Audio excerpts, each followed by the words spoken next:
Adam valued Eve's input, and she valued his viewpoint. They were a perfect team. Together they complemented each other, and there was no competition. It wasn't competing. They were completing each other. And together they made this invincible warfare team where women have this incredible radar and sets the man, you need to pray. Why do you need to pray? Honey, you need to pray because God gave women this wisdom that many times us guys are ready to fight, but we don't know where. But a woman shows us. I think it's brilliant how God has done this. Sin destroyed this complementation of the assets of being together.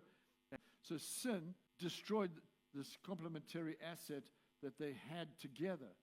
And so when we ask the question, what do you think is the number one destroyer of marriage?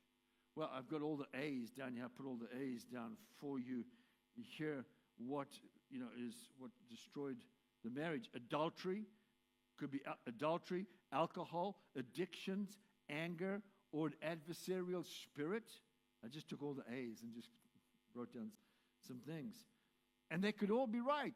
It could be someone in the relationship committed adultery, or someone's got addicted to alcohol or drugs, or it could be that someone's covering anger high on Sunday, but as soon as they get home, yelling in anger and being forceful. So there could be all of those things.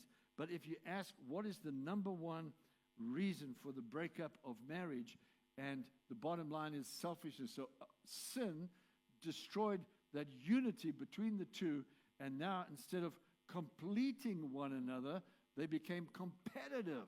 And in that competitiveness, what you find with Adam and Eve is that men became selfish. Women became selfish. It's all about me, my needs. I don't want to be married to you anymore. Why? Because you're not feeding me. My needs. What about my needs? And that's how we go. That's selfishness. And we see so many people, it starts off small, they stop communicating, and then they get hard in their heart, and then suddenly it's like, what about me? I've got needs as well in this relationship. You just seem to be the boss over everything. So when you start looking at selfishness, you can see that it's the culprit in every relationship that goes wrong.